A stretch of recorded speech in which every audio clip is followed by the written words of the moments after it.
Good evening and welcome to Pittsburgh Public Theater's Showcase of Finalists for the 27th Annual Shakespeare Monologue and Scene Contest. I'm Ken Rice from KDKA TV, and on behalf of everyone at the Public, thank you for joining us this evening. You know, I've had the great pleasure of being a part of this special event for many years, and tonight is even more exciting than usual as our finalists bring their hard work to life and right into your living room. The talent you're about to witness is going to inspire you and amaze you. So grab some popcorn and cozy up.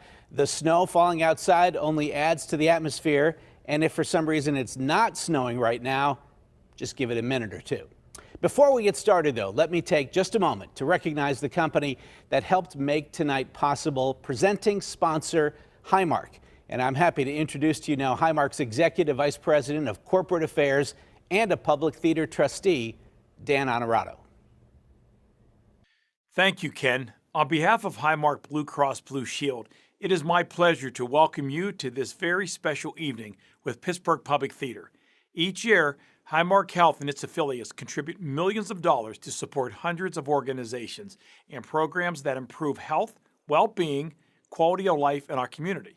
One of these organizations is the Pittsburgh Public Theater, and this year, Highmark is proud to partner with the public in presenting the 2021 Shakespeare Monologue and Scene Contest. This time-honored tradition began 27 years ago with just 75 students. Since then, the program has served more than 20,000 4th through 12th graders. Tonight's event, this showcase of finalists, features the top 20 contestants selected from more than 600 young people from 80 schools across our region. Prepare to be inspired. And now it is my distinct pleasure to introduce Pittsburgh Public Theater's Artistic Director, Mariah C. Kaminsky. Thank you, Dan. Thanks, Ken. And thank you to Highmark for supporting this foundational program and helping us to create this digital stage for the student performers and fierce artists you are about to see tonight. Welcome. Welcome friends, welcome families, welcome young artists. My name is Mariah C. Kaminsky. I serve as the Artistic Director here at the Pittsburgh Public Theater, and I am truly thrilled to have you with us for one of the most imaginative and delightful nights of theater we get to present every year. We believe that every great city deserves a great public theater, a place where we can all gather in person or online to be inspired, to conjure the genius of artists like Shakespeare, and to witness the creative power of the young people right here in the Pittsburgh region. For decades, this competition has served as a pillar of our commitment to arts education and has supported thousands of young people to hone their talent, find their voice, and connect to audiences just like you. The finalists you will see here tonight represent just a small percentage of the extraordinary students who participated in this year's competition. These finalists all gathered 2 days ago to do a final workshop and re-record their scenes and monologues as you will see them tonight. They will also be joining us live for their curtain calls and to hear our winners announced at the end of the evening. Tonight, you will also witness the talent of 4 professional artists featured in original video created by an outstanding arts media company in the Pittsburgh region, the Empty Space Project. We have been honored to work with Damon Palmer, Khalil Malik, and Matt Palachat and their visionary collaborators who started with Shakespeare's sonnets and then went on to create exquisite work all their own, inspired by Shakespeare's language. We have quite a few people to thank for making tonight possible. First and foremost, the man behind the scenes, Thomas Dieter, our exceptional stage manager and broadcast designer who is bringing this all together tonight. Also our PPT staff and board, and particularly I want to thank our education and engagement chair, Angela Blanton. Also the amazing coaches and teaching artists who traveled alongside these young people you'll see here tonight as they developed and staged their performances. We want to thank the classroom teachers, the parents, and the families who are working hard every day to support these students in so many endeavors beyond this. And I want to personally thank the 600 students who you will not be seeing on screen tonight, but who devoted their time and their courage to enter the contest and to share their talent with us. Thank you. Lastly, I want to send special gratitude to our interim education director, a man named Seth Laidlaw, who helmed the enormous task of bringing us all together online this year. He is an incredible performer and a visionary leader in his own right, and I know that he has made a difference to every student and every artist associated with this competition. Thank you, Seth. Now let's get on with it. It is my great honor, truly my honor, to introduce you to our outrageously talented and very lovely host this evening, Pittsburgh's own Joe Serafini. Hark, what light through yonder Zoom window breaks? Hello. Hi, Joe. So glad to have you with us tonight. Thank you so much for having me. I'm so honored to be here. It's amazing you're here because I know you have been busy filming season 2 of High School Musical and looking ahead to other projects. Thank you for joining us, hosting our amazing contestants and our audience tonight. Of course. And before we jump in, I just have to ask, because you have done your fair share of auditions, you have won amazing roles, you have won a fair amount of awards yourself. And I'm just curious if you have any advice for the aspiring young actors who are out there watching us tonight. Honestly, the best piece of advice I've ever gotten, and I know it's going to sound a little bit cliche, but it is to just always be yourself and trust that you are wherever you are supposed to be. Often in competitions and in audition settings, you kind of can get a little worried about everyone around you and comparing yourself to others. But I think the best thing to do to succeed is to just focus on yourself, be your best self. Obviously, do good homework to make that performance the best it can be, of course, but be yourself and just trust that you are where you are supposed to be. That is beautiful advice, not only for theater, but for life. Thank you. I'll hand it over to you. I'll see you back in a minute. Of course. Great, great, great. Thank you very much. Hi, everyone. For those of you who I don't know, I am Joe Serafini. I am a Pittsburgh native. I grew up in Bethel Park in the South Hills of Pittsburgh, and I am just so honored to be here as your guest, as your host. I grew up going to the Pittsburgh CLO Academy as well, studying musical theater, which was just around the corner from the O'Reilly. And I also, of course, attended many of the shows that happened at the Pittsburgh Public Theater, and I'm a huge fan. So again, it is truly my honor to be here with you all as a part of this special event. Anyway, let's get on with the show. Enough about me. Tonight, we are showcasing the finalists from the 27th annual Shakespeare Monologue and Scene Contest. Now, these finalists will be judged by a panel of experts who will determine live tonight the winners of Best Scene and Best Monologue in both the lower division, made up of students from grades 4th through 7th, and upper division from grades 8th through 12th. Joining us to determine tonight's winners are 4 very special judges.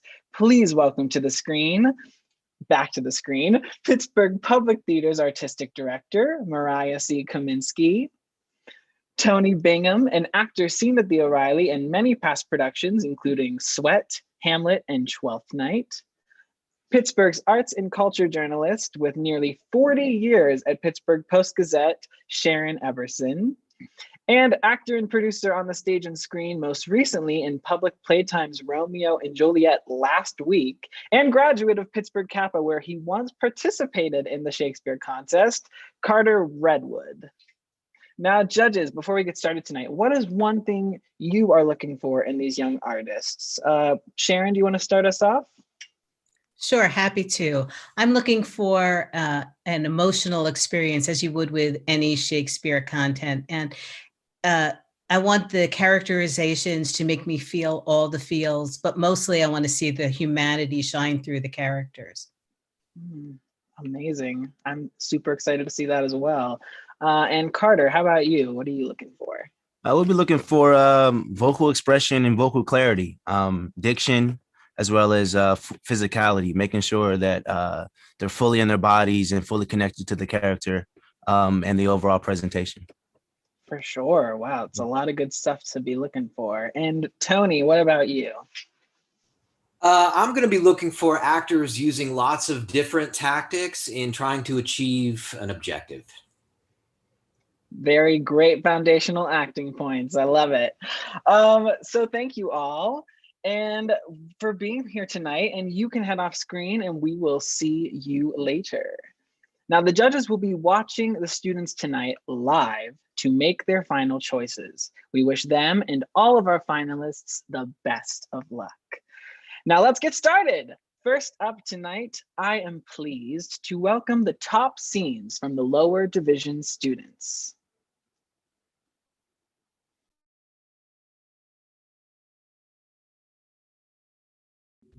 Hello, we are students from Aquinas Academy.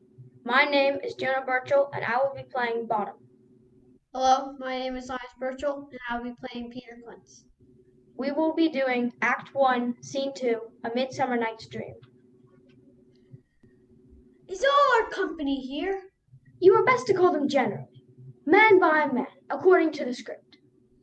Here is a scroll of every man's name which is thought fit, through all Athens to play our interlude before the Duke and Duchess on his wedding day at night. First, good Peter Quince, say what the play treats on, then name the actors and so grow to a point. Mary, our play's most lamentable comedy and most cruel death of Pyramus and Thisbe. A very good piece, I assure you, and a merry. Now, call forth your actors by the scroll.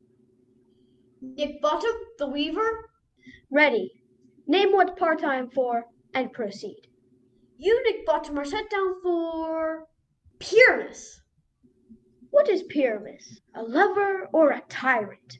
A lover who kills himself most gallant for love. That will require some tears in the true performing of it. If I do it, let the audience look to their eyes. I will move storms, I will condole, in some measure, yet to the rest my chief humor is for a tyrant. I could play Hercules, rarely, or part to tear a cat in, and make all split. The raging rocks and shivering shocks shall break the locks of prison gates, and Phoebus' car shall shine from far, and make and mar the foolish fates. This was lofty. Now, name the rest of your actors. This is Hercules' vein, a tyrant's vein. A lover is more condoling. Francis Flute, the bellows mender, must take Thisbe on. What is Thisbe? A wandering knight? No, it is the lady that Pyramus must love. And I may hide my face, let me play Thisbe too. I'll speak in a monstrous little voice. Thisne, Thisne, ah, Pyramus, my lover dear, it is thy Thisbe dear, and thy lady dear. No, you must play Pyramus and flute Thisbe. Well, proceed. Robert Sterling, the tailor, must play Thisbe's mother. Tom Snout, the tinker, Pyramus's father. Myself, Thisbe's father. Snug the joiner, the lion's part, and I hope here's a play fitted. Let me play the lion too. I will roar that it will do any man's heart good to hear me. I will roar that the Duke will say, let him roar again, let him roar again. And you would do it so terribly that the Duchess and her ladies would shriek. That were enough to hang us all. I grant you that if you were to frighten the ladies out of their wits, they would have no more discretion than to hang us. But I will aggravate my voice, that I will roar you as gently as any sucking dove. I will roar you, and 'twere any nightingale. No, you must play Pyramus, for Pyramus is a sweet-faced man, a proper man as one shall see on a summer's day. He is a gentleman-like man. Therefore, you must needs play Pyramus. Well, I will undertake it.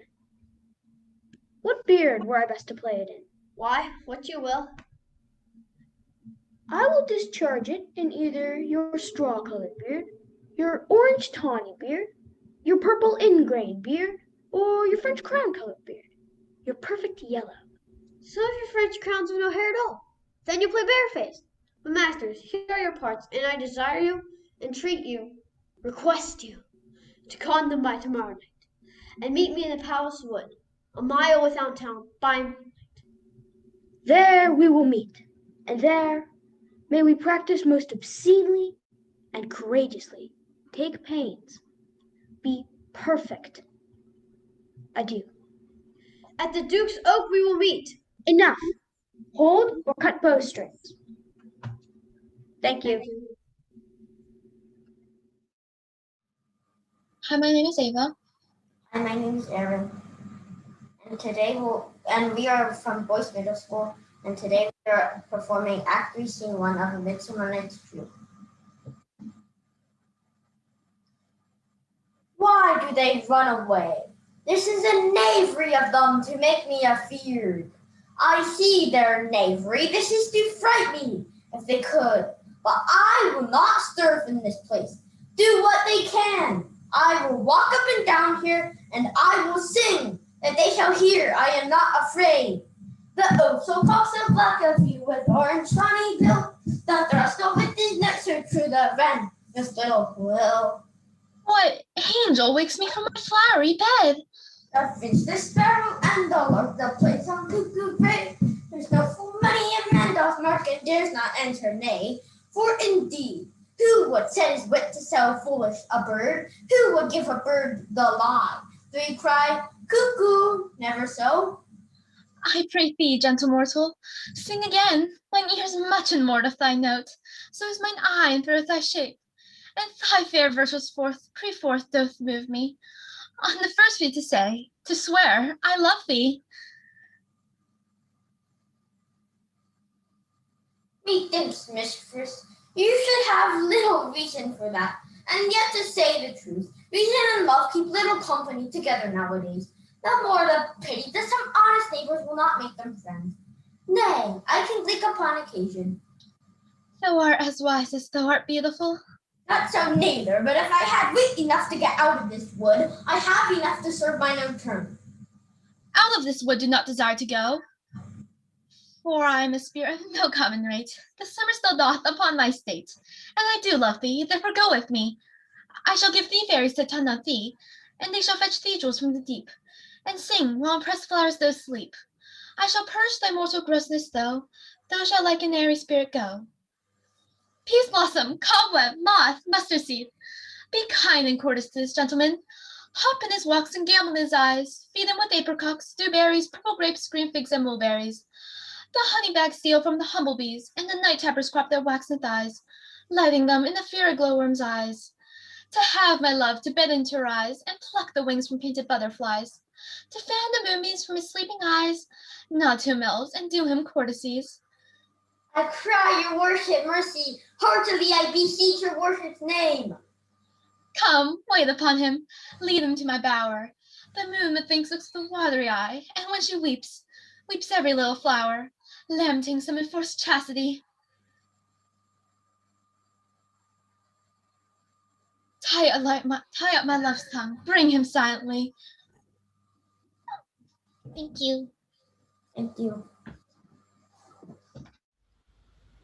Hello, my name is Kitty McHale. I'm in 5th grade at ECS Environmental Charter School, and I'll be portraying Mistress Page. Hello, my name is Kennedy Brooks. I'm in 5th grade at ECS, and I will be portraying Mistress Ford. We are doing Act 2, Scene 1 from The Merry Wives of Windsor.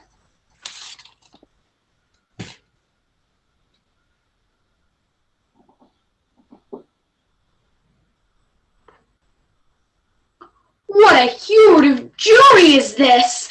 A wicked world, one that is why worn to peace with age, shows of the young gallant, with an unruly behavior of this villainous drunkard Pitt, with the devil's name, out of my conversation, that he dares in this manner assay me?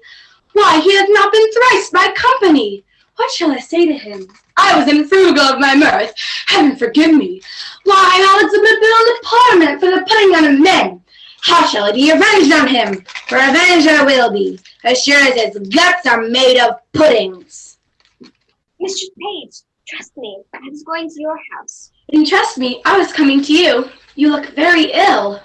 Nay, oh, never that. I have to show to the contrary. Faith, but you do, in my mind. Well, I do then. Did I say I could show to the contrary? Oh, Mistress Page, give me some counsel. What's the matter, woman? Oh, women, if it were not for trifling respect, I would come to such honor. Hang the trifle, woman! Take the honor! What is it? To swim with trifles, what is it? If I would but go below, for in a moment or so, I could be knighted. What? Thou liest, Sir Alice Ford.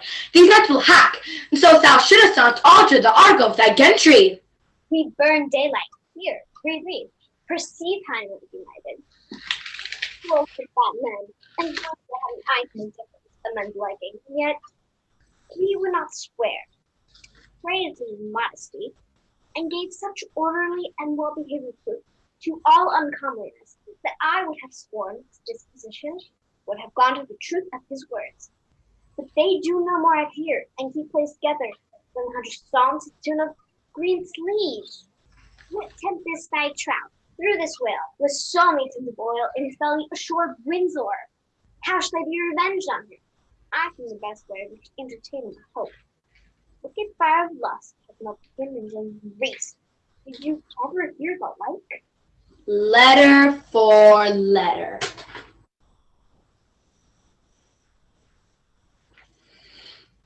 But that the name of page and forward differs, to thy great comfort in this mystery of ill opinions, here is the twin brother of the letter, but let thine hear it first, for I protest mine never shall. I warrant he hath 1,000 of these letters, writ with a blank space for different names, sure more, and these are of the second edition. He will print them out of doubt, for he cares not what he puts into the press, when he could put us too.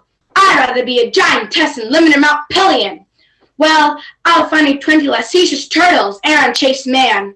By this very same, the very hand, the very words, what doth he think of us? Nay, I know not. It makes me almost ready to wrangle with mine own honesty. I'll entertain myself like one that I'm not acquainted withal, for sure, unless someone constrain me, that I know not myself, he would never have boarded me in this fury. What will we cry you it? I'm sure to keep him above deck. So will I. If he come under my hatches, I'll never to see again. Let's be revenged on him. Let's appoint a meeting. Give him a show of comfort in his suit. Leave him on a fine bit of delay, till he hath his horses on thine host of the garter. Nay, I will consent to any villainy against him that may not sully the claims for honesty. Oh, that my husband saw this letter, it would give him eternal food to his jealousy. Oh, why, look where he comes, and my good man too. He is as far from jealousy as I'm for giving him cause, and that I hope is an unmeasurable distance. What happy woman? Let's consult together against this greasy knight. Come hither. Thank you. Hi, my name is Zora Rose, and this is my scene partner, Soraya Collins. We will be performing a scene from Romeo and Juliet, Act 3, Scene 2. I will be playing the nurse, and Soraya will be playing Juliet.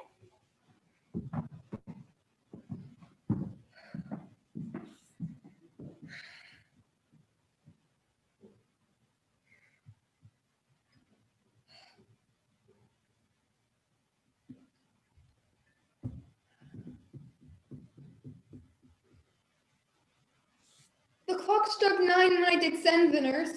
In half an hour she promised her return. Perchance she cannot meet him. That's not so. Oh, she is lame. Those heralds should be thoughts, which 10 times faster glide than the sun's beams, driving back shadows over lowering hills. Therefore do nimble pinion doves draw love, and therefore hath the wind swift Cupid wings. Now is the sun upon the highmost hill of this day's journey, and from 9 to 12 is 3 long hours, yet she is not come. Had she affections and more youthful blood, she'd be in swift in motion as a ball. My words would bandy her to my sweet love, and his to me. But old folks, many fain as they were dead, unwieldy, slow, heavy, and pale as lead. Peter, stay at the gate. Oh God, she comes! Oh, honey nurse, what news? Hast thou met with him? Now, good, sweet nurse, oh Lord, why lookest thou sad? Though news be sad, yet tell them merrily. If good, thou shamest the music of sweet news by telling it to me with so sour a face. I am weary. Give me leave a while. Oh, how my bones ache. What a jaunt have I. I would thou hadst my bones and I thy news. Nay, come, I pray thee, speak, good nurse, speak. Oh, Jesu, what haste! Can you not stay a while? Do you not see that I am out of breath? How art thou out of breath, when thou hast breath to say to me that thou art out of breath? The excuse that thou dost make in this delay is longer than the tale thou dost excuse. Is thy news good or bad? Answer to that. Say either, and I'll state the circumstance. Let me be satisfied. Is it good or bad? Well, you have made a simple choice. You know not how to choose a man. Romeo? No, not he. Though his face be better than any man's yet, and his leg excels all man's, and for a hand and a foot and a body, though they not to be talked on, yet they are past compare. He is not the flower of courtesy, but I warn him, as gentle as a lamb. Go thy ways, wench, serve God. What? Have you dined at home? No, no, but all this did I know before.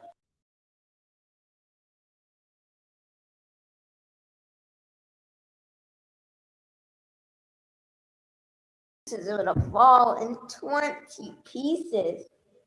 Ooh, my back. On the other side. Oh, my back. My back.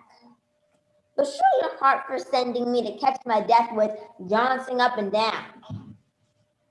In faith, I am sorry that thou art not well. Sweet, sweet, sweet nurse, tell me, what says my love? Your love says, like an honest gentleman, and a courteous and a kind, and I want a virtuous. Where is your mother? Where is my mother? Why, she is within. Where should she be? How oddly thou repliest. Your love says, like an honest gentleman. Where is your mother? Oh, God's lady dear, are you so hot? Mary, come up, I trow. Is this the poultice for my aching bones?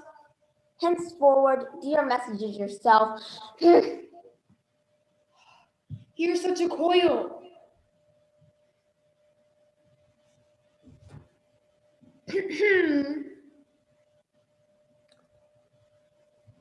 Come, what says Romeo?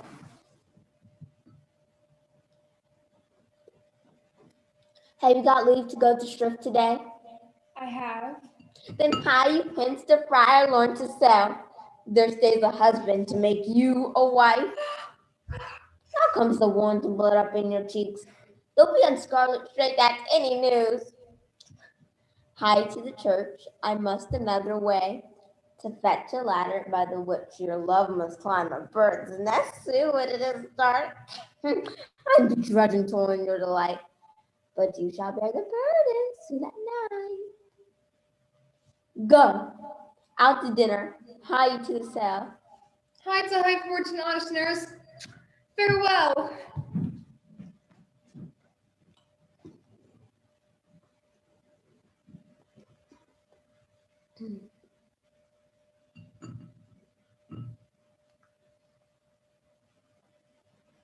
Thank you. Hello, my name is Magdalene McDermott, and I'm going to be playing the character of Portia. Hi, my name is Adelaide Schmeek, and I'm going to be playing Nerissa. We're doing Act 1, Scene 2. I'm from The Merchant of Venice, and we are working with Westview Hub. By my troth, Nerissa, my little body is aweary of this great world. You would be, sweet madam, if your miseries were in the same abundance as your good fortunes are. And yet, for aught I see, they are as sick that suffer with too much as they that starve with nothing. Superfluity comes sooner by white hairs, but competency lives longer. Good sentences and well pronounced. They would be better if well followed.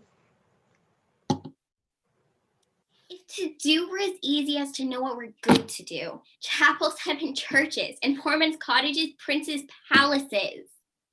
It's a good divine that follows his own instructions. I can easier teach 20 what we're good to be done than be one of the 20 to follow mine own teaching. But this reasoning is not in the fashion to choose me a husband. Oh me, the word choose. I may neither choose whom I would, nor refuse whom I dislike. Such is the will of a living daughter, curbed by the will of a dead father. Is it not hard, Nerissa, that I may neither choose one nor refuse none? Your father was ever virtuous, and holy men at their death have good inspirations. Therefore, the lottery that he hath devised, in these 3 chests of gold, silver, and lead, whereof who chooses his meaning chooses you, will no doubt never be chosen by any rightly, but one who you shall rightly love. But what warmth is there in your affection towards any of these princely suitors that are already come? I pray thee, overname them, and as thou namest them, I will describe them, and according to my description, love let my affection. First there is the Neapolitan prince. Hi, that's a colt indeed, for he doth nothing but talk of his horse, and he makes a great appropriation to his own good parts, that he can shoe him himself. I am much afeard my lady his mother played false with the smith. Then there is the County Palatine. He does nothing but frown, as who should say, and you will not have me choose. He hears merry tales and smiles not. I fear he will prove the weeping philosopher when he grows old, being so full of unmannerly sadness in his youth. God defend me from these 2. What say you by the French lord, Monsieur Le Bon? God made him, and therefore let him pass as a man. Nor does I sin to be a mocker, but he. Why, he hath a better horse than the Neapolitans, a better bad habit of frowning than the Count Palatines. He is every man and no man. What say you then to Falconbridge, the young Baron of England? You know I say nothing to him, for he understands not me nor I him. He hath neither Latin, French, nor Italian. And you come into court, and so I have a poor pennyworth in the English. What think you of the young German, the Duke of Saxony's nephew? Very vilely in the morning when he is sober, and most vilely in the afternoon when he is drunk. At his best, he is little worse than a man, and at his worst, he is little better than a beast. And the worst fall that ever fell, I hope I shall make shift to go without him. You need not fear, lady, the having of any of these lords. They have acquainted me with their determinations, which is indeed to return to their home and to trouble you with no more suit, unless you may be won by some other method than your father's imposition, depending on the caskets. I am glad this parcel of wooers is so reasonable, for there's not one among them but I don't in his very absence, and I pray God grant them a fair departure. Do you not remember, lady, in your father's time, a Venetian, a scholar, and a soldier, that came hither in the company of the Marquis of Montferrat? Yes, it was Bassanio! As I think he was so called. True, lady. He of all the men that ever my foolish eyes looked upon was the best deserving of a fair lady. I remember him well, and I remember him worthy of thy praise.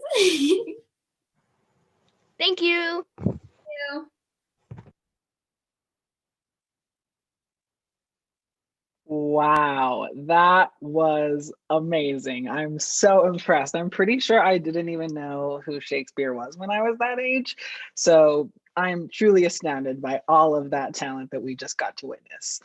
Speaking of amazing, we'd like to extend a special thanks to all the parents, teachers, and school administrators who have supported these young artists tonight. I know from personal experience how critical that support is. So from the bottom of my heart, thank you, thank you, thank you.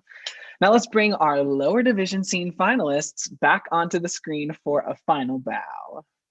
Please welcome Jonah and Linus Burchill from Aquinas Academy of Pittsburgh, Ava Liu and Aaron Jang from Boyce Middle School, Kennedy Brooks and Kitty McHale from Environmental Charter School, Soraya Collins and Zora Rose with Hope Academy of Music and the Arts, and Magdalene McDermott and Adelaide Schmeek representing the Westview Hub. Everyone, please give a final bow to your audience. And thank you, finalists. So great to see you all. And now, moving right along, here are the finalists in our lower division monologue category.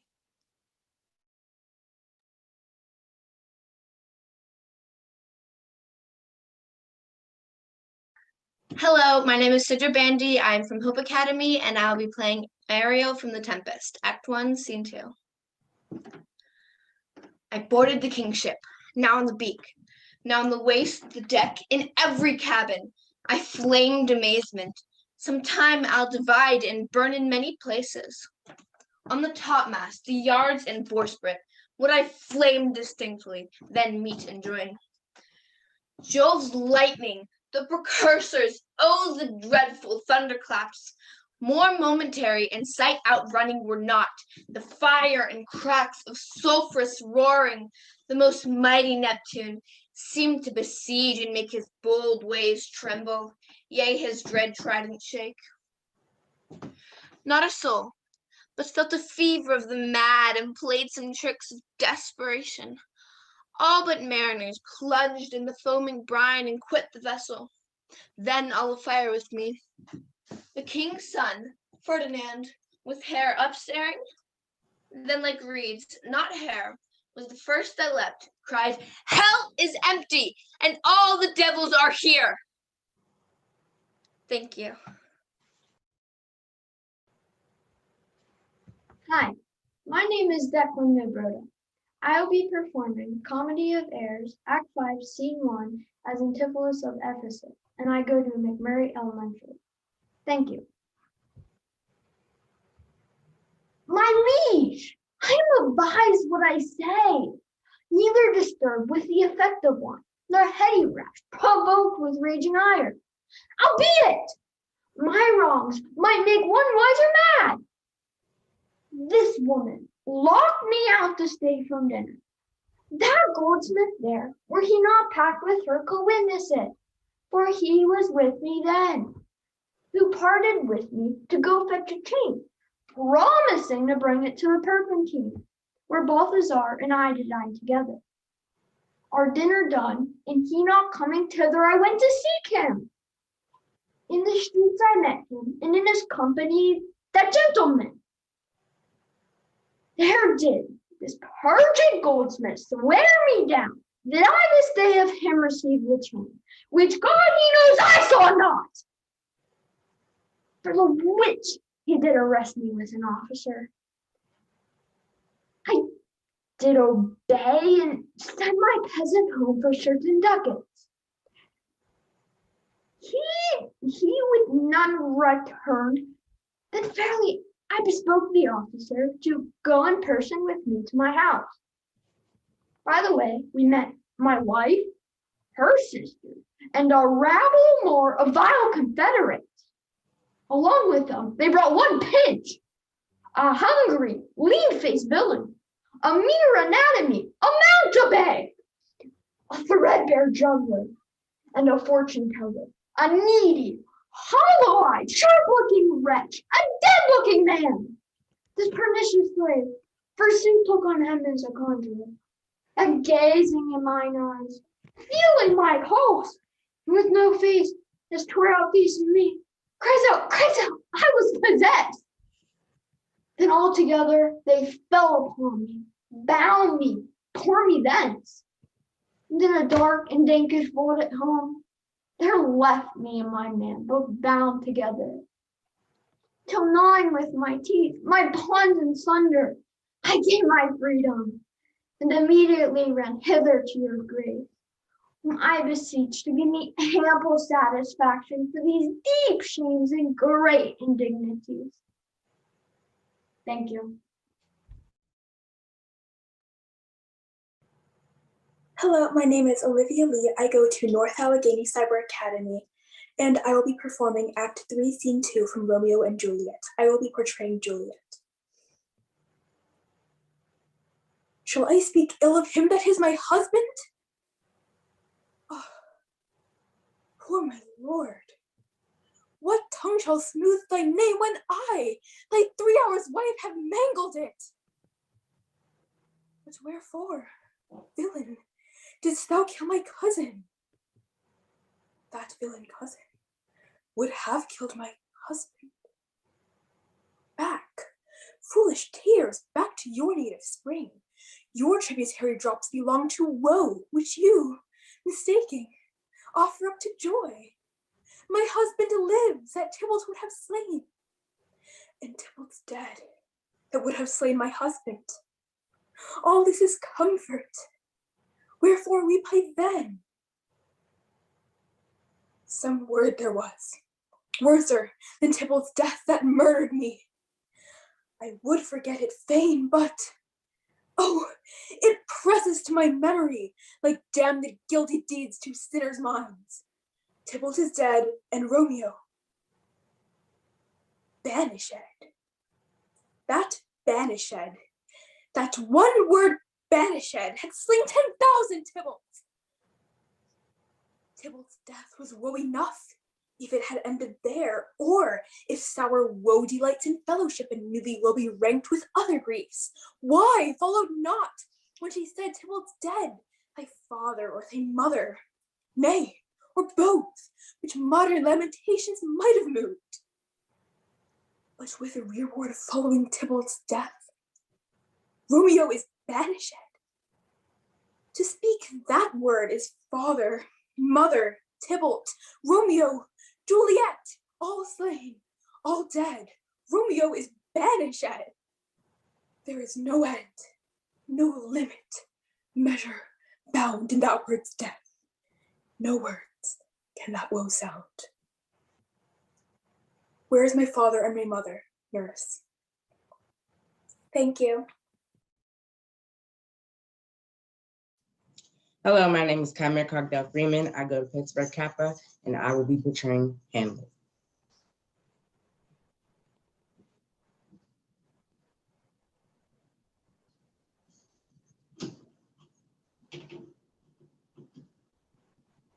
To be or not to be, that is the question. Whether 'tis nobler mind to suffer the slings and arrows of outrageous fortune, or to take arms against a sea of troubles, and by opposing in them, to die, to sleep no more, and by sleep to say we end the heartache and the 1,000 natural shocks that flesh is heir to. 'Tis a consummation devoutly to be wished. To die, to sleep, to sleep. Perchance to dream. Hi, there's the rub, for in that sleep of death, what dreams become when we have shuffled off this mortal coil? Must give us pause. There's the respect that makes calamity of so long life. Who would bear the whips and scorns of time? The pressure's wrong. How it men's contumely. The pangs of despised love. The law's delay, the insolence of office, and the spurns that patient merit of the unworthy takes when he himself might his quietest make with a bare bodkin. Who would fardels bear, grunt, and sweat under a weary life, but that the dread of something after death? No traveler returns. Puzzles the will and make us rather bear those ills that we have than fly to others that we know not of. Thank you. Hi, my name is Matej Zivanov. I'm from Colfax, and I will be reciting Mercutio from Romeo and Juliet, Act 1, Scene 4. Oh, then I see Queen Mab hath been with you. She is the fairies' midwife, and she comes in shape no bigger than an agate stone, on the forefinger of an alderman, drawn with a team of little atomies, athwart men's noses as they lie asleep. Her chariot is an empty hazelnut, her wagoner a small gray-coated gnat, and in this state she gallops night by night through lovers' brains, and then they dream of love. O'er courtiers' knees that dream on curtsies straight, o'er lawyers' fingers who straight dream on fees, o'er ladies' lips who straight on kisses dream, which oft the angry Mab with blisters plagues, because their breaths with, sweetmeats tainted are. Sometimes she gallops over a courtier's nose, and then dreams he of smelling out a suit. And sometimes comes she with a tight pigtail, tickling a parson's nose as it lies asleep. Then dreams he of another benefice. Sometimes she driveth over a soldier's neck, and then dreams he of cutting foreign throats, of breeches, ambuscados, Spanish blades, of helts 5 fathom deep, and then anon drums in his ear, at which he starts and wakes, and being thus frighted, swears a prayer or two and sleeps again. This is that very Mab that plats the manes of horses in the night, and bakes the elf locks in foul sluttish hairs, which once entangled, much misfortune bodes. This is the hag when maids lie on their backs, that presses them and learns them first to bear, making them women of good carriage. This is she! Thank you. Wow, another group of incredible young performers. I'm truly blown away. I cannot believe that these students are only in grades 4 through 7. Wow. Now let's give them all a big round of virtual applause as we welcome them back to the screen to say hello. Please welcome Sidra Bandy, representing Hope Academy of Music and the Arts, Declan Mibroda from McMurray Elementary, Olivia Lee from North Allegheny Cyber Academy, Kymir Cogdell Freeman from Pittsburgh Kappa, and Matej Zivanov with Pittsburgh Colfax. Everyone give a final bow. And thank you so much. Thank you, finalists. Great to see you all. Okay, now tonight, in addition to celebrating the work of our finalists, we are also honored to premiere a new project titled Empty Space Shakespeare. This special project was in collaboration with the creative talents of Empty Space Project, a digital media team that empowers and showcases exceptional artists to vitalize underused spaces, featuring artists invigorating the empty spaces of, you guessed it, the Pittsburgh Public Theater, with new music and poetry inspired by Shakespeare's most popular sonnets. Please enjoy Empty Space Shakespeare.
Black was not counted fair. Tally always turned up one short, so I shouted N1 as I aimed for the scoreboard. Abort. By the duality in your reports, I abort before a report. Drowning as you sit in solace by the seashore. Starting me with less just to tell me I need to do more. Hot tears pour so long they starting to feel lukewarm. I'm on my fourth eye, my third eye was misaligned. I'm larger than my true size, you guys just minimize. All my improvements been informed but improvised. I know my work, don't need to be incentivized. I'm gonna make a spotlight out of this little light of mine. This cloak of Afro-descendants is iridescent. In my past, I've been passive-aggressive. In my present, I get aggressive to pass on the message. Look to the Afro-future, I know it's back to normal. Since you threw a noose on this black suit and made a business formal. Back in the wormhole. Until Pinocchio's nose pokes your own and you have to face all the truth you told, your facade will always be in my presence. But I'd already been looking in the rearview mirror when I got where it ended. So ain't no biggie like Bad Boy Records in 97. I bring some shade to your palette, I don't need to blend in. Your recommended routes would get me reprimanded. Black isn't counted fair, look at what fair skin is granted. Black life priceless, cops shoplift like they can't pay expenses. That's why I stay penny pinching, hoping my name gets mentioned for longer than the intermission. Stepped on him to get out of a hole, then they dished him. Hid the silverware, then told him to do the dishes. Stayed aware to where black lacked attention and the connotations that it was given. You were black while you're mourning. I wear black every morning. Black listed at your doors and white while you're courting. Black on the court and inside the courtroom. Hold your breath. I might come home soon.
Sleep,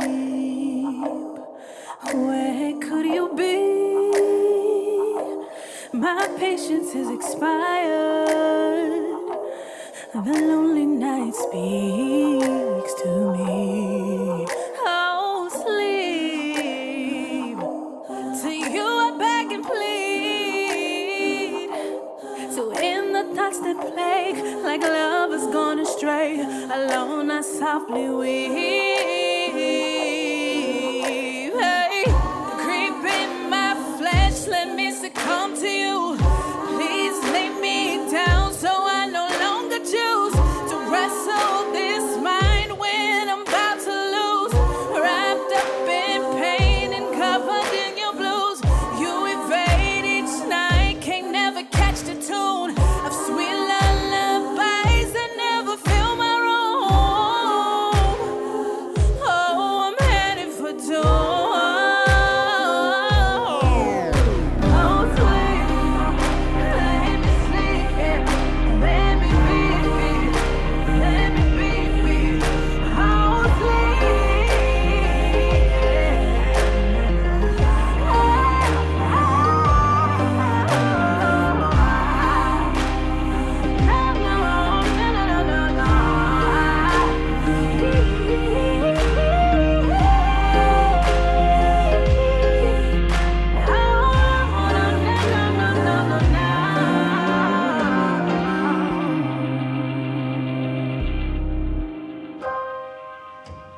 All the world's a stage that never knew a crooked smile, a limp, or duct tape. 1. Sauntering swollen feet like pot-bellied nightshade, take spotlight, center stage. Eyes set on becoming the feet that topple our heads, pyramid dance that gives us guilt and grief. Our stage is made out of soft temples, sweet hands, a group dance, an ensemble cast and the roles they play, the characters that make us look away. 2. No one makes their mask. You decorate them with pupils, eyes making you up as you go, witnesses spinning you into existence, an orchestrated disconnect of your character you try to recollect. Remembering is your home. Blinded eyes won't make you disappear. Your mama's eyes are angels. Excuse them as they watch you sleep. Sometimes the best part is intermission. 3. The words are veiled when I meet my reflection. I call out, I love you, you're worthy. My memory speaks daffodils to the chorus. They are pecans and water. For my directorial debut, I unmake myself out of eyes and into ribbons, improvise my mask into a hornbill, surrender to win. Exit stage right. The stage is not my making, the script, not my words, but my mama's eyes, a reference. My pulse, motivation, a beat, a beat, a breath of myself in, a beat, I be. All the world's a stage, a story, a memory, a body, forgiveness, and no permission.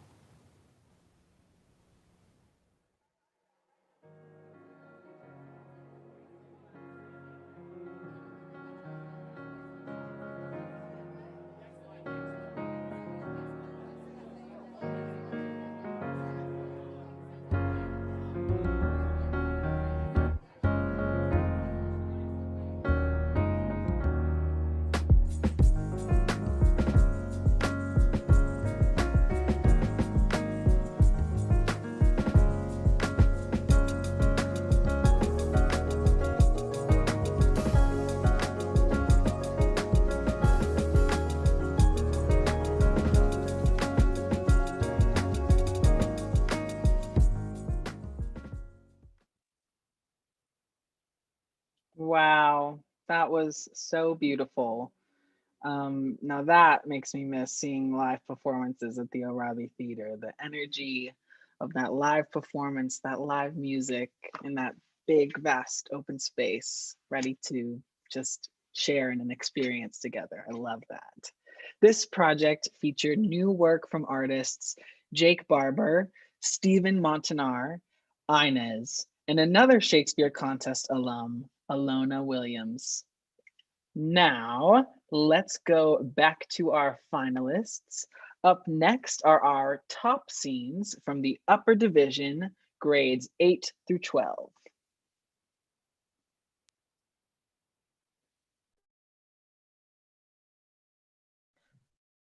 Hi, my name's Armin Pettit, and today we will be performing Act 3, Scene 1 of A Midsummer Night's Dream.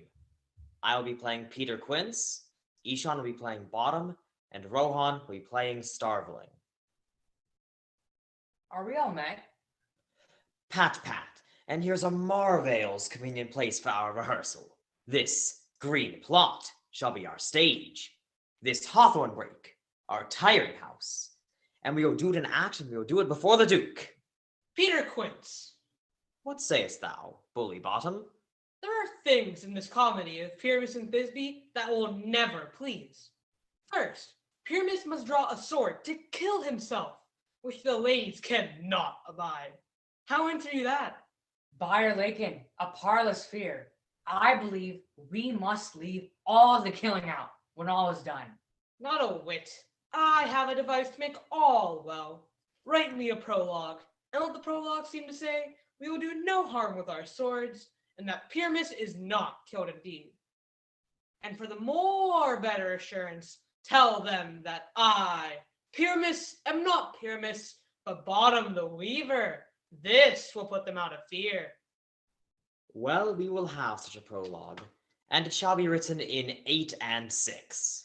No, let it be written in 2 more, 8 and 8. But will not the ladies be afraid of the lion? I fear it, I promise you. Masters, you ought to consider with yourselves to bring in, God shield us, a lion among ladies is the most dreadful thing. There is not a more fearful wildfowl than your lion living, and we ought to look to it. Therefore, another prologue must tell he is not a lion. Nay, you must name his name, and half his face must be seen through the lion's neck. And he himself must be through saying thus or the same defect. Ladies. Or fair ladies. I would wish you. I would request. Or I would request you. I would entreat you not to fear, not to tremble. My life for yours. If you think I come hither as a lion, or pity of my life, nay, I am no such thing. I am a man as other men are. And there indeed, let him name his name and tell them plainly he is snug the joiner. Well, it shall be so. But there are 2 hard things. That is, to bring moonlight into the chamber, for Pyramus and Thisbe, as you know, did meet by moonlight. Doth the moon shine that night we play our play? Yes, of course, a calendar. Look in the almanac. Find out moonshine. Find out moonshine. Yes, it doth shine that night. Why then, may you leave a casement of the great chamber window, where we play, open, and the moon may shine in at the casement. Aye, or else one must come in with a bush of thorns and a lantern, and say come to disfigure or to present the person of moonshine. But there is another thing. You must bring in a wall, for Pyramus and Thisbe, so says the story, did talk through the chink of a wall. You can never bring in a wall. We could always try. What say you, Bottom? Some man or other must present wall, and let him have some plaster or some loam or some rough cast about him to signify wall. And let him hold his fingers thus, and through that cranny shall Pyramus and Thisbe whisper. If that may be, then all is well. Come, sit down, every mother's son, and rehearse your parts. Pyramus, you begin. When you have spoken your speech, enter into that break, and so everyone according to his cue. Thank you. Thank you. Hello, my name is Elijah Groves. I'll be playing Touchstone. Hi, my name is Cameron Tino, and I will be playing Corin, and this is a scene from As You Like It. Act 3, Scene 2.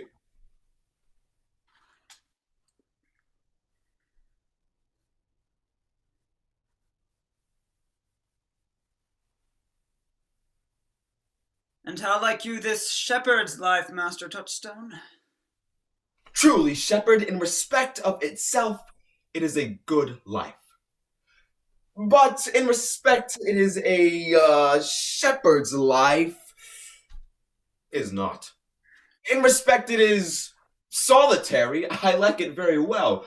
But in respect it is private, it is a very vile life. As it is in the fields, look you, it pleaseth me well. But as it is not in the court, it is tedious. As it is a spare life, look you, it fits my humor well, but as there is no more plenty in it, It goes much against my stomach. Hast any philosophy in thee, shepherd? No more but that I know the more one sickens, the worse at ease he is.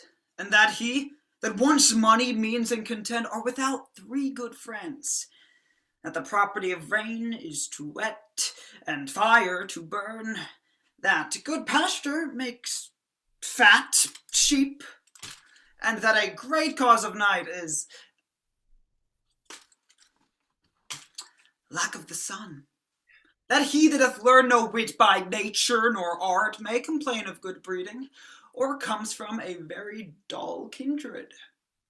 Such a one is a natural philosopher. Wast ever in court, shepherd?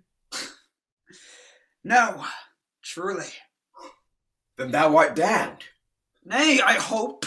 Truly, thou art damned, like an ill-roasted egg all on one side. For not being at court. Your reason? Why, if thou never wast in court, thou never sawest good manners. If thou never sawest good manners, thy manners must be wicked, and wickedness is a sin, and sin is damnation. Thou art in a parlous state, shepherd. Not a whit, Touchstone. Those that are good manners at the court are as ridiculous in the country as the behavior of the country is most mockable at court. You told me, you salute not at the court, but you kiss your hands.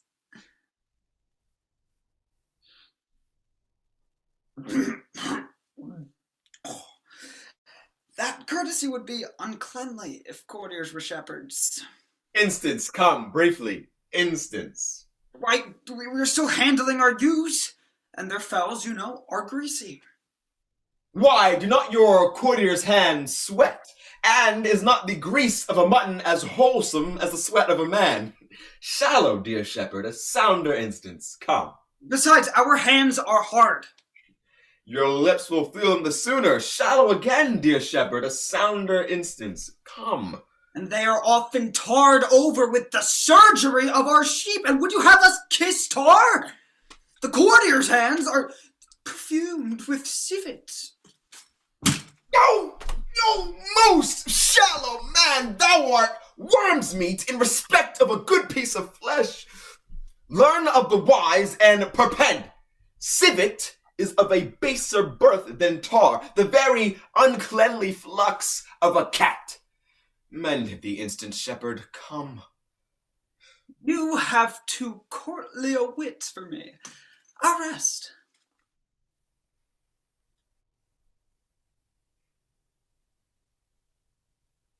Thank you. Hello, my name is Eva Scandrette. I'm from Trinity Christian School, and today we will be performing Act 2, Scene 5 from The Two Gentlemen of Verona. I will be playing the part of Launce. Hi, I'm David Hargraves, and I'm also from Trinity Christian School, and I'll be playing Speed. Launce, by mine honesty, welcome to Milan. Forswear not thyself, sweet youth, for I am not welcome. I reckon this always, that a man is never undone till he be hanged, nor never welcome to a place till some certain shot be poured and the hostess say, welcome. Oh, come on, you madcap. I'll to the alehouse with you presently, where for 1 shot of 5 pence thou shalt have 5,000 welcomes. But, sirrah, how did thy master part with Madam Julia? Marry, after they closed in earnest, they parted very fairly in jest. But shall she marry him? No. How then shall he marry her? No, neither. What? Are they broken? No, they are both as whole as a fish. Why then? How stands the matter with them? Marry, thus, when it stands well with him, it stands well with her. What an ass art thou? I understand thee not. What a block art thou, that thou canst not. My staff understands me. What thou sayest? I and what I do too. Look thee, Albert lean, and my staff understands me. It Stands under thee indeed. Why, stands under and understands is all one. But tell me true, wilt be a match? Ask my dog. If he say aye, it will. If he say no, it will. If he shake his tail and say nothing, it will.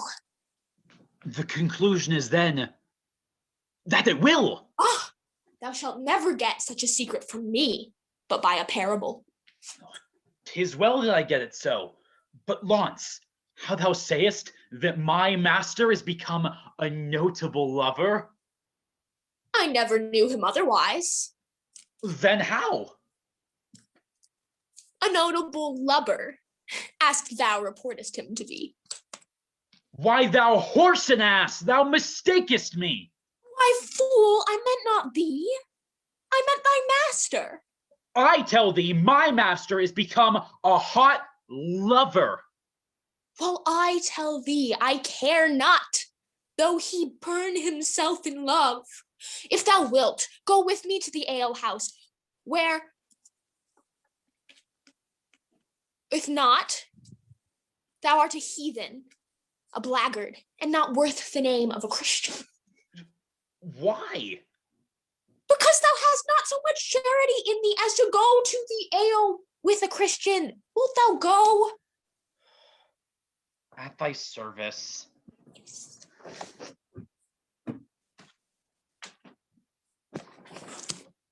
Thank you. Hi, my name is Desmond Jackson, and I am a senior at Woodland Hills High School. Hi, my name is Jason Allen, and I'm also a senior at Woodland Hills High School.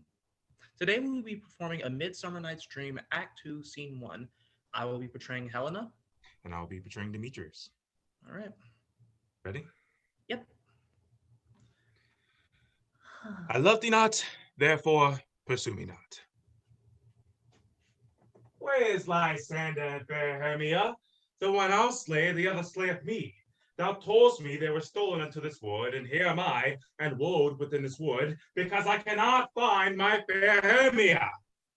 Hence, get thee gone, and follow me no more. Oh, you draw me, you hard-hearted adamant, but yet you draw not iron, for my heart is as true as steel. Leave you your power to draw, and I shall have no power to follow you. Do I entice you? Do I speak you fair? Or rather, do I not, in plainest truth, tell you I do not, nor I cannot love you? And even for that, do I love you the more?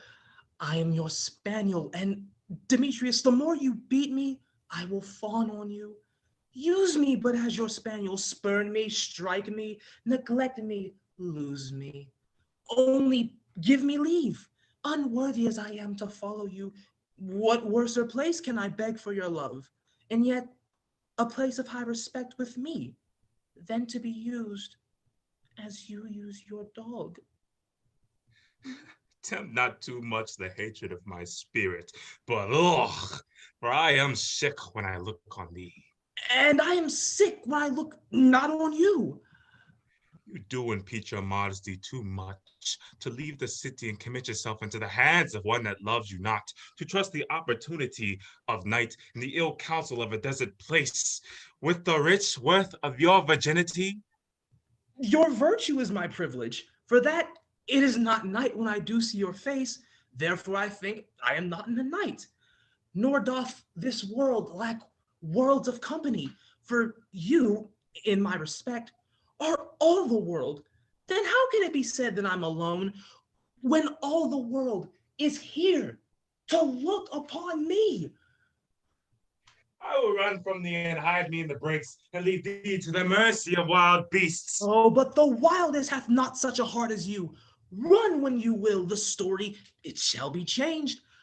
Apollo flies, and Daphne holds the chase.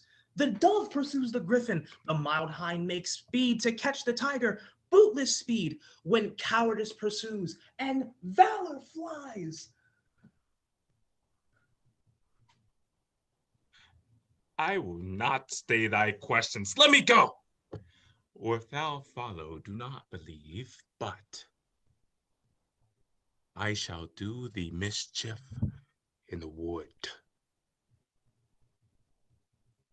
Aye. In the temple, in the town, the field, you do me mischief. Fie, Demetrius, your wrongs do set a scandal on my sex. We may not fight for love as men may do. We should be wooed, and we were not made to woo.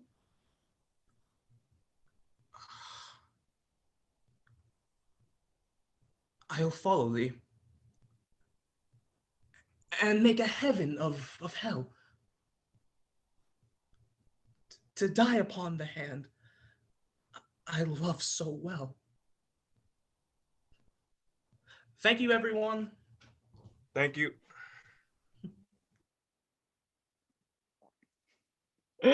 Bravo, bravo. Thank you so much. I have to say, I love seeing how creative all of these actors have gotten as they interact with each other and the camera in their scenes while they're not even in the same room. It's truly amazing. Honestly, I will not be surprised when I run into a few of these students at a casting call in the near future. So let's give them a chance to wave to you, their biggest fans. Please welcome to the screen Armin Pettit, Ishan Sharma, and Rohan Mehta from Fort Couch Middle School, Cameron Tino and Elijah Groves with Lincoln Park Performing Arts Charter School, Eva Scandrett and David Hargraves from Trinity Christian School, and Desmond Jackson and Jason Allen with Woodland Hills High School. Everyone, please give a final bow. Thank you all so much. Thank you, finalists. All right, we are heading into our last category before the judges make final decisions. Here are the student finalists of monologues in the upper division.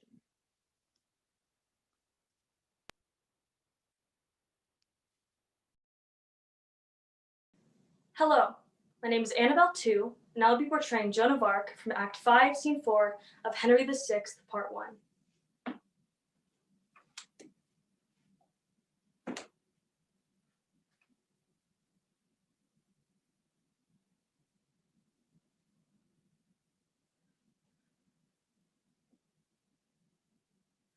First, let me tell you whom you have condemned. Not me, begotten of a shepherd's swain, but issued from the progeny of kings, virtuous and holy, and chosen from above by inspiration of celestial grace to work exceeding miracles on earth. I never had to do with wicked spirits. But you, that are polluted with your lusts, stained with the guiltless blood of innocence, corrupt and tainted with 1,000 vices because you want the grace that others have. You judge it straight a thing impossible to compass wonders but by help of devils. No, misconceived.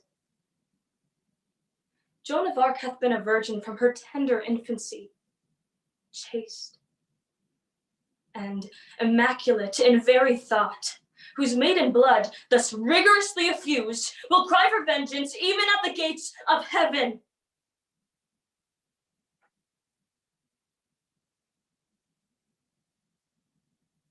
Will nothing turn your unrelenting hearts?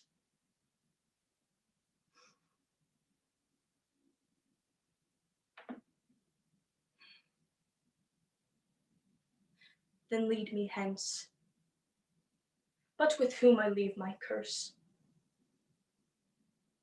May never glorious sun reflects his beams on the country where you make abode, but darkness and the gloomy shade of death environ you, until mischief and despair drive you to break your necks or hang yourselves.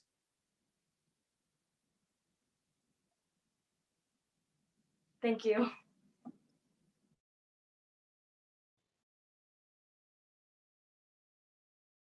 And I will be performing Antipholus of Syracuse's monologue from A Comedy of Errors, Act 3, Scene 2. Sweet mistress, what your name is else I know not, nor by what wonder you do hit of mine. Less in your knowledge and your grace you show not than our earth's wonder, more than earth divine. Teach me, dear creature, how to think and speak. Lay open to my earthy gross conceit, smothered in errors, feeble, shallow, weak, the folded meaning of your words' deceit. Against my soul's pure truth, why labor you to make it wander in an unknown field? Are you a god? Would you create me new? Transform me then, and to your power I'll yield. But if that I am I, then well, I know your weeping sister is no wife of mine, nor to her bed no homage do I owe. Far more to you do I decline. Oh, train me not, sweet mermaid, with thy note to drown me in thy sister's flood of tears. Sing, siren, for thyself, and I will dote. Spread o'er the silver waves thy golden hairs, and as a bed I'll take them in their lie. And in that glorious supposition think he gains by death that hath such means to die. Let love, being light, be drowned if she sink. Thank you.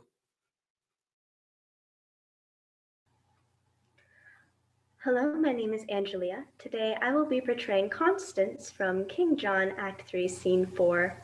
Thank you.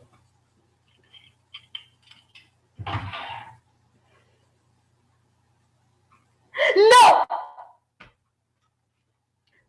No, I will not, having breath to cry, that my tongue were in the thunder's mouth. Then, with a passion would I shake the world, and rouse from sleep that fell anatomy, which cannot hear a lady's feeble voice, which scorns a modern invocation.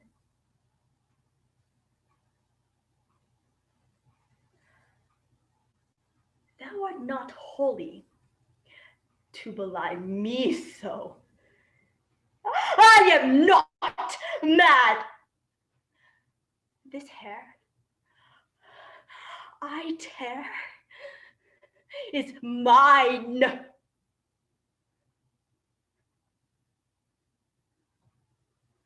My name is Constance.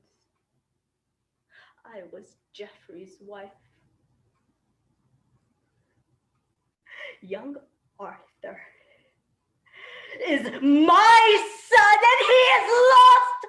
I am not mad. I would to heaven I were. For then 'tis like I should forget myself. Oh, if I could. What grief should I forget?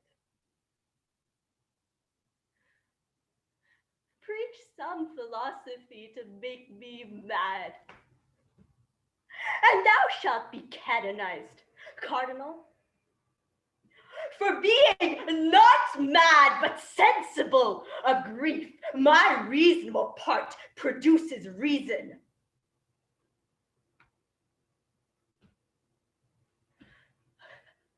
How?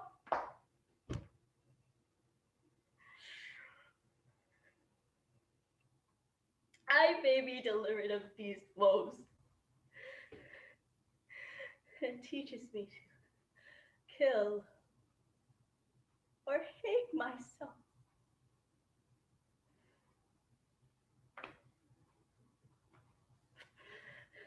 If I were mad, I should forget my son, or madly think a babe of clouts were he.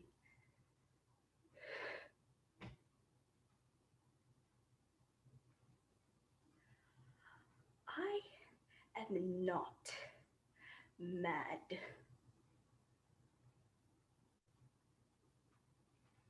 Thank you. I am Nathan Mutale, and I'm a senior at Thomas Jefferson High School. And today I'll be reading the part of Richard III from the play Richard III, Act 5, Scene 3.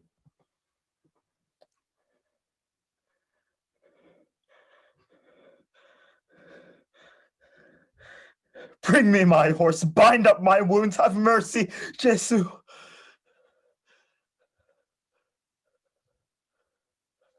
Soft. I did but dream. O coward conscience, how dost thou afflict me? The lights burn blue. It is now dead midnight. Cold, fearful drops stand on my trembling flesh. What do I fear? Myself? There's none else by. Richard loves Richard, that is, I am I. Is there a murderer here? No. Yes. I am. Then fly. What? From myself? Great reason why, lest I revenge what? Myself upon myself? Alack, I love myself. Wherefore? For any good that I myself find in myself? Oh no, alas, I rather hate myself for hateful deeds committed by myself. I am a villain. Yet I lie. I am not. Fool, of thyself speak well. Fool, do not flatter. My conscience hath 1,000 several tongues, and every tongue brings a several tale, and every tale condemns me for a villain.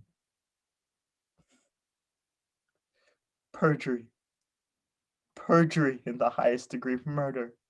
Stern murder in the direst degree. All several sins, all used in each degree, throng to the bar, crying all guilty. Guilty.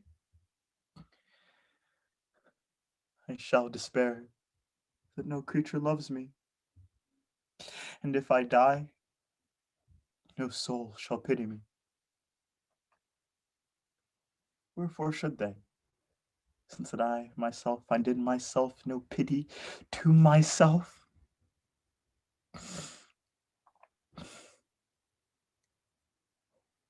Methought the souls of those I had murdered had come to my tent, and every last one did threat tomorrow's vengeance on the head of Richard. Thank you. Hello, my name is Kai Suyama. I'm a sophomore at Hampton High School. This is Lance from Act 2, Scene 3 of The Two Gentlemen of Verona.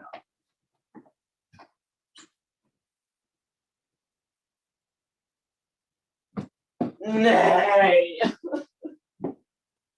'Twill be this hour ere I have done weeping. All the kinds of the Lances have this very fault. I have received my proportion, like the prodigious son, and am traveling with Sir Proteus to the Imperial's court. I think that Crab, my dog, be the sourest natured dog that lives. My mother weeping, my father wailing, my sister crying, our maid howling, our cat wringing her hands. In all her house, in a great perplexity. Yet did not this cruel-hearted cur shed one tear. He is a stone, a very pebble stone, and has no more pity in him than a dog. A Jew would have wept to see our parting. Why, my grandam, having no eyes, look you, wept herself blind at my parting. Nay, I'll show you the manner of it. This shoe is my father. No, sorry. This left shoe is my father. No, this left shoe is my mother. Nay, that cannot be so neither.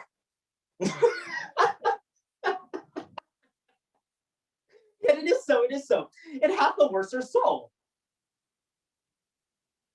This shoe with a hole in it is my mother, and this my father. A vengeance on it. There it is. Now, sit. This staff is my sister. For look you, she is as white as a lily and as small as a wand. This hat is Nan, our maid, and I'm the dog. No, the dog is himself, and I am the dog. All right. The dog is me, and I am myself. Hey, so, now come I to my father. Father, your blessing. Now should not the shoe speak a word for weeping? Now I should kiss my father. Well, he weeps on. Now come I to my mother. Oh, how she could speak now like a wood woman. Well, I kiss her. Whoa, why? Woo, there it is. Here's my mother's breath up and down. Ugh. Now come I to my sister. Oh, mark of the moan she makes. Ah. Now the dog, all this while, sheds not a tear nor speaks a word.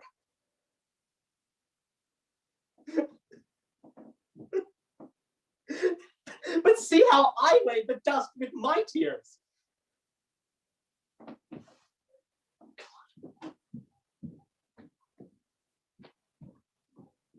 Thank you very much. Hi, my name is Maddie Nolan. I am a senior at Upper St. Clair High School, and I will be doing Act 2, Scene 4 from Two Noble Kinsmen. I'll be playing the part of the jailer's daughter.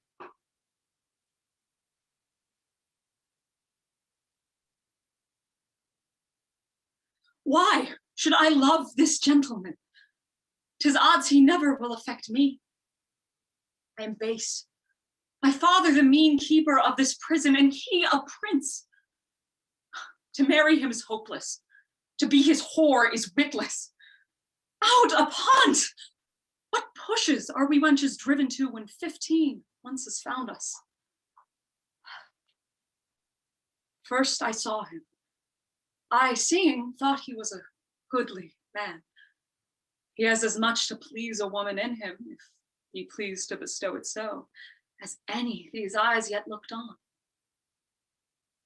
Next I pitied him, and so would any young wench from a conscience that ever dreamed or vowed their maidenhead to a young, handsome man. Then I loved him, extremely loved him, infinitely loved him. And yet he had a cousin, fair as he too, yet in my heart was Palamon. And there, Lord, what a coil he keeps. To hear him sing in an evening, oh, what a heaven it is, and yet his songs are sad ones. Fairer spoken was never, gentleman. When I come in to bring him water in a morning, first he bows his noble body, then salutes me thus: fair maiden, good morrow, and may thy goodness get thee a happy husband. Once he kissed me, I loved my lips the better 10 days after. Would he would do so every day. He grieves much, and me as much to see his misery. What should I do to make him know I love him? For I would fain enjoy him. What if I ventured to set him free? What says the law then? Thus much for law or kindred, I will do it. And then this night or tomorrow, he will love me. Thank you.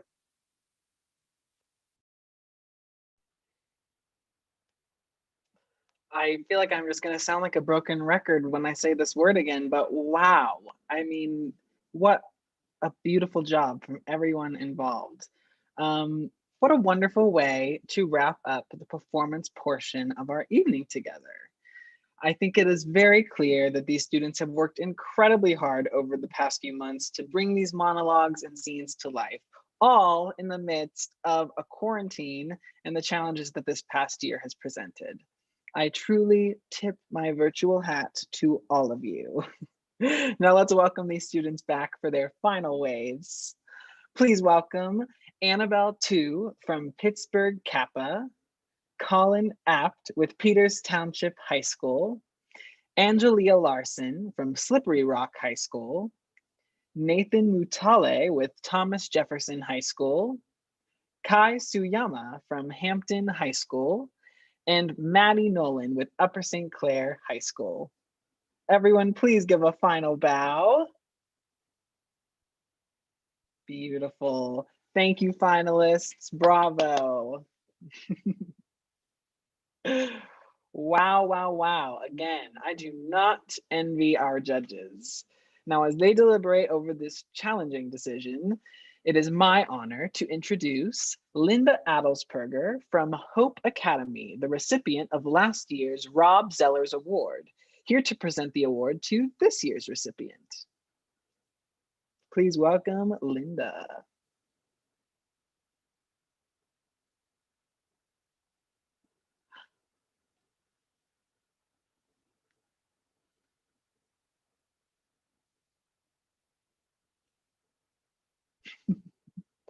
Hopefully we'll see her at some point, sometime soon.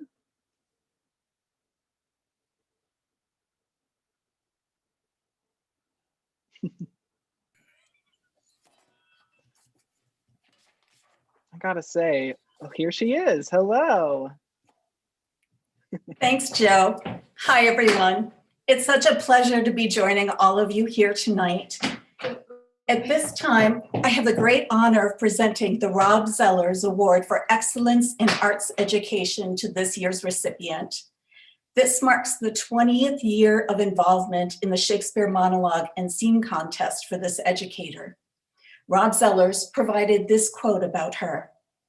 From the beginning, she understood what we were trying to do with the Shakespeare contest. She wanted her students to have the experience of learning a stage character, putting oneself into the mind and body of that character, and of course, experiencing the joy of performance. We had the discussion many times that any one or two of these things was a win. She also understood through her own career as a performer that this is an endeavor that one grows into and builds on year after year, that some things take time. I loved working with colleagues like her, he said. I'm excited to announce this year's recipient of the Rob Zellers Award for Excellence in Arts Education, Chris Latta from Pittsburgh Kappa 6 through 12. Thank you so much, Linda. I really appreciate that. It's totally overwhelming. Thank you for everything you said. As Linda said, I am an actor, I'm an educator, and I want to thank the public for this award, but I also want to thank them for their unwavering support of artists in general. They have been so amazingly wonderful during this pandemic, providing opportunities for educators and the community. I want to thank Rob Zellers, Seth, Brian, Asia, Lou, Mariah, every single person that works at the public. They continue to create meaningful theater experiences for the community, so thank you. When Seth told me that I was the recipient, I was overwhelmed. And I might get a little emotional because it means so much to me. He said something to me that has stuck in my heart since that moment, which is, he said, "We see you." And I can honestly say it, I don't think I've ever heard those three words as an educator, and they touched me so profoundly. And I think now more than ever, those are three words that we all need to hear. So if you'll indulge me for a little bit, I just want to spread that love around a little bit. Teachers and actors aren't that different. We are both self-starters. We take our work home with us. We are passionate, and often we're behind the scenes doing everything we can to make the show go on. And so I need to tell all of you, dear teachers, I see you. I know how many endless hours you spend being there for your students. I know when you teach and coach them on stage, you are up there with them, learning the lines, holding your breath, feeling every beat. And I see you. You are artists. And to the students, you are courageous. Every time you get up in front of your parents and your peers and show your vulnerability, I see you. You are learning how to be brave, creative, and resilient young people. And when you let the characters take you away, as you did tonight, I see you. You're all remarkable, every single one of you that has participated in this contest, not just the ones that are here tonight. You have grown, and I see you. I just want to thank my mom, Nancy, my friends, my amazing husband, Paul, who without them I would not be here. They're my rocks. I see you. I'd like to ask one favor of everybody. Let's start really seeing each other and encouraging each other, keeping art alive. I'm sorry, I'm getting choked up. Challenging ourselves and supporting live theater wherever you can. I am so grateful to the public. This honor means more to me than you will ever know. I want to thank the parents and the students and the audience that's here tonight, because you've given me an opportunity to say, I see you. Theater people are the best. And I feel like I'll leave you with one last quote by William Shakespeare. As Shakespeare said, I would not wish any companion in the world but you, theater people. Thank you from the bottom of my heart. I am overwhelmed. Chris, that was so beautiful. And I'm so excited to see you. Congratulations on the award. You have always been such an amazing person every time I've gone to interact with you. So congratulations. Oh, thank you. I appreciate that. Wow. Thanks, everybody. Wow, that was beautiful. I would just like to take another moment to congratulate all of our participants this year. I mean, truly astounding work across the board tonight. To do what you did tonight and throughout of the contest, in spite of everything you're facing right now, is an inspiration and a testament to you, your families, your teachers, and your schools. Maybe it's cliche, but you're all truly winners in my book. And now it is the moment we've all been waiting for. I'm going to give myself a drum roll because I can't really ask for one, but it's time to announce the winners. I will now turn it over to our judges. Thanks, Joe. And thank you so much for coming back to your hometown and leaving your theater heart here. You are always welcome back into your hometown theater family, my friend. First, let me say a big congratulations to everyone who participated in this year's Shakespeare contest.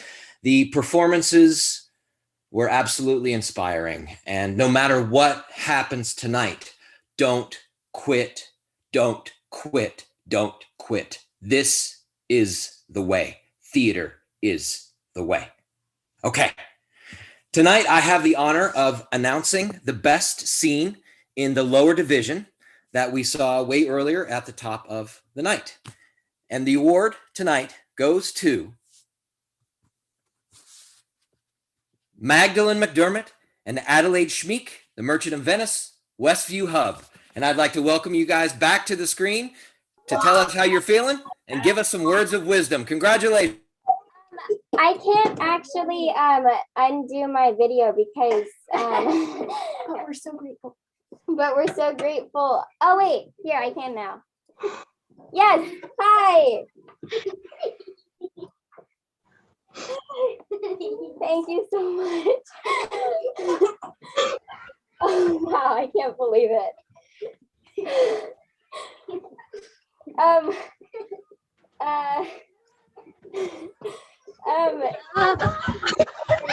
This is just so awesome. Well, we like to thank Pittsburgh Public Theater for putting on this amazing contest and not failing to, even with COVID around. And we'd like to thank our families And all of our coaches, especially Miss Catherine Baird, for all the hours she spent with us, helping us work on our scene. And the Steel City Shakespeare Center. Thank you, ladies, so much. You were amazing. Congratulations and applause from my home to yours. You guys were great. And now we get to talk about the next winners. So yeah, thank you again. An amazing job by all the finalists. It is such an honor to be here and do this and have spent time with all of the finalists and with Shakespeare. It just warms the heart in so many ways. And thank you to Public Theater for doing this, as those young ladies just said. An amazing job by all. But next up, I get to announce the lower division monologue winners. And they are, or I should say, she is Olivia Lee as Juliet in Romeo and Juliet. Olivia is from North Allegheny Cyber Academy. Congratulations, Olivia. Thank you so much. I'm really excited. This means a lot to me. So first of all, I would like to thank everyone who's helped make this possible for me. To start with, I'd like to thank my amazing parents and brother for all their love, support, and feedback during this event. It would definitely not have been possible without them. Also, thank you so much to my amazing coaches, Mrs. Cassidy Atkins and Mrs. Karen Baum, for helping me bring out the best in my performance. I couldn't have done it without them either. Also, a special thank you to my gold teachers, Mrs. Steele and Mr. Gamashe, for introducing this event and supporting me. I would also like to thank all my family, friends, and teachers who are watching this right now. I'm so grateful for your support. And finally, I would like to thank the Pittsburgh Public Theater staff for making this incredible event possible. This means a lot to me, and I feel really honored to be recognized among all these incredible performers. And this has been such a memorable experience, and I will cherish it for many years to come. Thank you all. Congrats, Olivia. I am so moved by all of the performances this evening. I've participated in this competition when I was in school myself, so I know how many hours go into this, and I know how much it means. So congratulations to all of you. You all are truly incredible. And like Tony said, please don't quit. Do not quit. Keep going, please. And now I have the pleasure of announcing the best scene in the upper division, which goes to Cameron Tino and Elijah Groves for As You Like It from Lincoln Park Performing Arts Charter. Congrats, fellas. Congrats. Unmute yourselves and tell us how you feel. Thank you. Oh my God, I'm speechless. Oh my God. Elijah, I love you so much, man. Thank you so much for the Public Theater, everything that you're doing, helping keep the arts alive. It really means a lot. Thank you for giving us a space to celebrate our individuality. I'm just honored to be on this Zoom with all this talent. It's incredible. Thank you to our coach, Dana Griffith, who is spectacular in every way, shape, and form. I know she's incredibly selfless. And Rosh Rains, our teacher at Lincoln Park, for believing in us. You're brilliant. Thank you to Lincoln Park. Best decision of my life. I can't speak for Elijah, but to go there, it's my home. Yes, thank you. Thank you all so much for appreciating our scene. It's been crazy, this whole pandemic thing, and I'm so thankful that I got to act alongside my best friend of like countless years.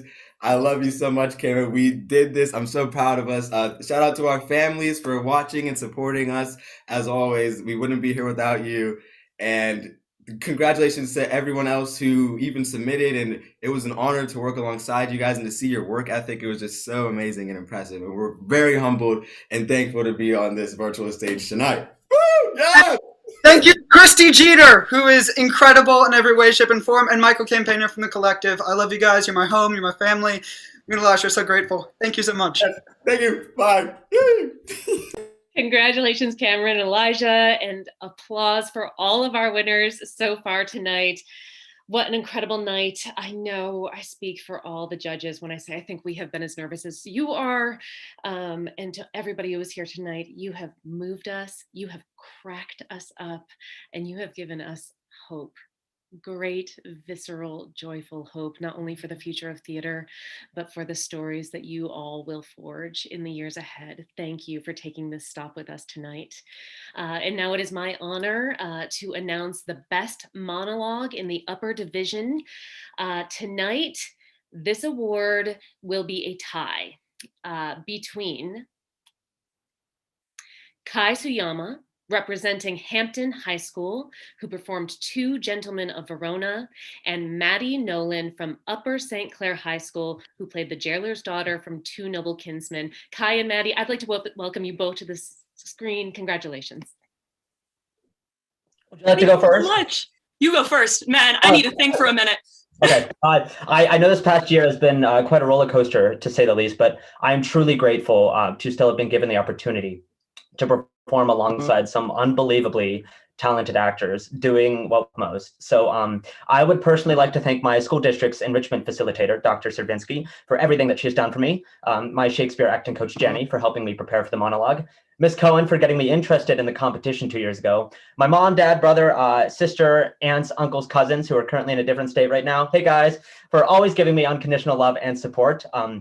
Seth for his flexibility, and the entire Pittsburgh Public Theater for prevailing through such a difficult time for the theaters and the arts. So thank you very much. Thank you all so much, and I wish you all a safe rest of your year. Oh, I know I have a list of people to thank, but okay. I'd like to thank the PBT. Thank you so much for running it this year. I know it's been insane, but I think it's so amazing that you were able to do this. Thank you to all of my teachers at Upper St. Clair, Mrs. Gibson, Mrs. Ecker, Mr. O'Rourke, for putting me through this competition for 7 years now.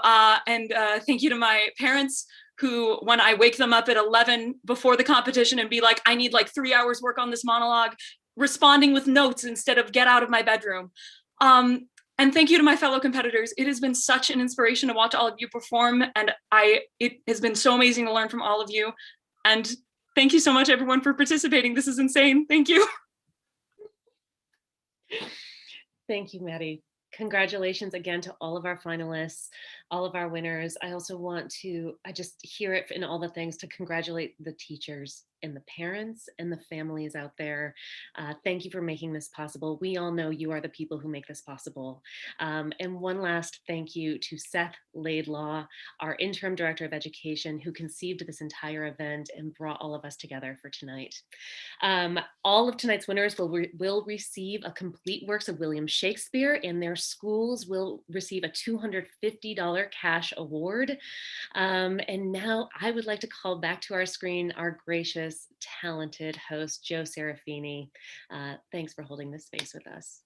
Of course, it was my pleasure. That made me so happy. Was that not the most spectacular thing ever?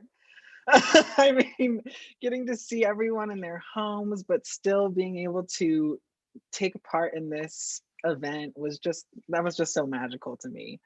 So congratulations, everyone. Truly, congratulations. That was beautiful.